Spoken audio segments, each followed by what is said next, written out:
ಗದಗ ಕಡೆಯ ಒಂದು ಸಣ್ಣ ಹಳ್ಳಿ. ಸೂರ್ಯ ಇನ್ನೂ ಹುಟ್ಟಿಲ್ಲ. ಮಂಜು ಮುಸುಕಿದ ವಾತಾವರಣ.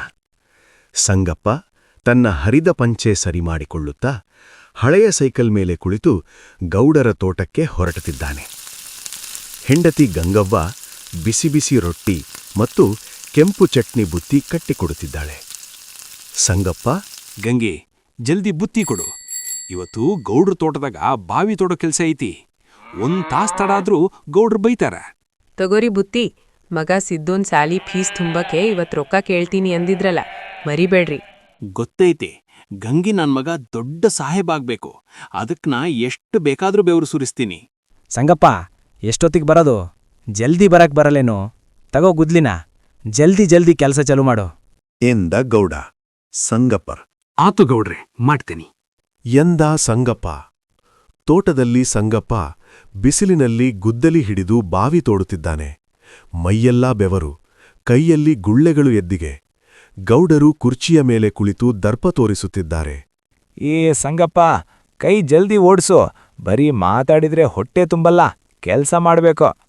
ಹೆಂಗ, ನಾ ಹೇಳಿದ್ ಕೇಳಕೇತೇನೋ ನಿಂಗ? ಆಯ್ತು ಗೌಡ್ರೆ. ಗೌಡ್ರೆ, ಸ್ವಲ್ಪ ಮಗನ ಸಾಲೆ ಫೀಸಿತ್ತು. ಇವತ್ತೊಂದಿಷ್ಟು ರೊಕ್ಕ ಮುಂಗಡ ಕೊಡ್ತೀರೇನೋ? ಕೂಲಿ ಮಾಡೋರ್ ಮಕ್ಕಳಿಗೆ ಸಾಲಿ ಯಾಕಪ್ಪ? ಸುಮ್ನೆ ನಿನ್ ಜೊತೆ ಕೆಲ್ಸಕ್ ಕರ್ಕೊಂಬ, 4 ಕಾಸು ಬರ್ತೈತಿ. ಸಂಗಪ್ಪನಿಗೆ ಮನಸ್ಸಿಗೆ ಬಹಳ ಬೇಸರಾಯಿತು. ಆದ್ರೆ ಸುಮ್ಮನೆ ಕೆಲಸ ಮುಂದುವರಿಸ್ತಾನ. ಅದೇ ಗೌಡನ ಹೊಲಕ್ಕೆ ಕೆಲಸಕ್ಕೆಂದು ಸಂಗಪ್ಪನ ಹೆಂಡತಿ ಗಂಗವಳಿ ಬಂದಿದ್ದಳು. ಸಂಗಪ್ಪ ಮತ್ತು ಗಂಗವ್ವ ಮರದ ಕೆಳಗೆ ಕುಳಿತು ರೊಟ್ಟಿ ತಿನ್ನುತ್ತಿರ್ತಾರೆ. ಸಂಗಪ್ಪನ ಕಣ್ಣಲ್ಲಿ ನೀರು. ನೋಡು ಗಂಗಿ, ನಮ್ಮ ಬದುಕು ಹಿಂಗಾತು. ಆದ್ರ ನಮ್ಮ ಮಗ ಸಿದ್ದುನ್ ಮಾತ್ರ ಯಾವತ್ತೂ ಇನ್ನೊಬ್ರ ಮುಂದೆ ಕೈ ಚಾಚೋ ಹಾಗೆ ಮಾಡಬಾರ್ದು ಅಂತಾನೆ. ಅಷ್ಟರಲ್ಲಿ ಮಗ ಸಿದ್ದು ಅಲ್ಲಿಗೆ ಬರ್ತಾನೆ. ಅವನು ಅಪ್ಪ ಅಮ್ಮ ಪಡ್ತಿರುವ ಕಷ್ಟವನ್ನು ದೂರದಿಂದಲೇ ನೋಡಿರ್ತಾನೆ. ಅವನ ಮನಸ್ಸಿನಲ್ಲಿ ಏನೋ ಒಂದು ಸಂಕಲ್ಪ ಮೂಡುತ್ತದೆ. ಸಿದ್ದು ಕೇವಲ ಓದೋಡಷ್ಟೇ ಅಲ್ಲ, ಬಿಡುವಿನ ವೇಳೆಯಲ್ಲಿ ಹಳ್ಳಿಯ ಇತರ ಬಡವರಿಗೆ ಸಹಾಯ ಮಾಡುತ್ತಾ ಒಂದು ಸಣ್ಣ ರೈತ ಸಂಘ ತರಹ ಮಾಡಿಕೊಳ್ತಾನೆ.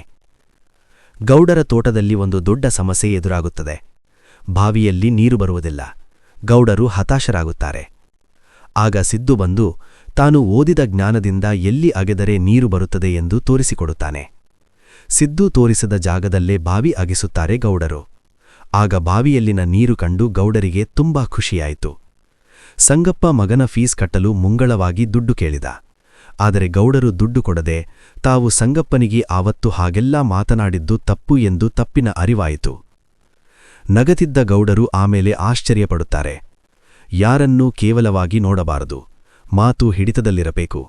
ಪುಟ್ಟ, ನಾವು ಆಡೋ ಮಾತು ಯಾವತ್ತೂ ಇನ್ನೊಬ್ಬರ ಮನಸ್ಸಿಗೆ ಖುಷಿ, ಸಮಾಧಾನ, ಧೈರ್ಯ ಸಿಗೋ ಹಾಗೆ ನಮ್ಮ ಮಾತುಗಳಿರಬೇಕು. ನಮ್ಮ ಮಾತುಗಳಿಂದ ಇನ್ನೊಬ್ಬರಿಗೆ ನೋವಾಗಬಾರದು. ಕಷ್ಟದಲ್ಲಿರುವವರಿಗೆ ನಮ್ಮ ಕೈಲಾದಷ್ಟು ಸಹಾಯ ಮಾಡಬೇಕು. ಹೀಗೆ ಒಂದು ದಿನ ಸಂಗಪ್ಪನಿಗೆ ತನ್ನ ಮಗನ ಬುದ್ಧಿವಂತಿಕೆ ಕಂಡು ಹೆಮ್ಮೆ ಎನಿಸುತ್ತದೆ. ಬೆವರು ಸುರಿಸೋ ಅಪ್ಪನಿಗೆ ಬುದ್ಧಿಯಿರೋ ಮಗ ಸಿಕ್ಕರೆ ಏನೂ ಬೇಕಾದರೂ ಸಾಧಿಸಬಹುದು ಅನ್ನೋದು ಇಲ್ಲಿ ಸಾಬೀತಾಗುತ್ತದೆ. ಕೆಲವು ವರ್ಷಗಳ ನಂತರ ಸಿದ್ದು ಹಳ್ಳಿಯಲ್ಲೇ ಒಂದು ಮಾದರಿ ಕೃಷಿ ಕೇಂದ್ರ ತೆರೆಯುತ್ತಾನೆ. ಈಗ ಸಂಗಪ್ಪ ಸೈಕಲ್ ಮೇಲೆ ಹೋಗುತ್ತಿಲ್ಲ, ಮಗ ತಂದುಕೊಟ್ಟ ಹೊಸ ಗಾಡಿಯಲ್ಲಿ ಓಡಾಡುತ್ತಿದ್ದಾನೆ. ನೋಡು ಗಂಗಿ, ಅವತ್ತು ನಾವು ಸುರಿಸಿದ ಬೆವರ ಹನಿಗಳು ಇವತ್ತು ಮುತ್ತುಗಳಾಗಿ ನಮ್ಮ ಮಗನ ರೂಪದಲ್ಲಿ ಬೆಳೆದು ನಿಂತವು. ಹೌದ್ರಿ, ಕಷ್ಟಪಟ್ಟರ ಫಲ ಸಿಕ್ತೈತಿ ಅನ್ನೋದಕ್ಕ ನಮ್ ಸಂಸಾರನೇ ಸಾಕ್ಷಿ. ಯಾವ ಅಹಂ, ಸಿಟ್ಟು, ಶ್ರೀಮಂತ, ಬಡವ ಎನ್ನುವ ಭೇದಭಾವವಿಲ್ಲದೆ ಎಲ್ಲರೂ ಕೂಡಿ ದುಡಿದರು.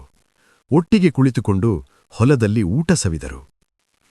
ಎಲ್ಲರೂ ಖುಷಿಯಾಗಿ ಸಂತೋಷದಿಂದ ಇದ್ದರು. ಇದರಲ್ಲಿ ಕೇವಲ ಬಡತನದ ಗೋಳಿಲ್ಲ, ಬದಲಾಗಿ ಕಷ್ಟಪಟ್ಟು ಮೇಲೆ ಬರುವ ಛಲ ಇದೆ. ಈ ಕಥೆ ನಿಮಗೆ ಇಷ್ಟವಾದರೆ ಲೈಕ್, ಶೇರ್, ಸಬ್ಸ್ಕ್ರೈಬ್ ಮಾಡಿ ಮತ್ತು ಕಾಮೆಂಟ್ನಲ್ಲಿ ತಿಳಿಸಿ. ಧನ್ಯವಾದಗಳು.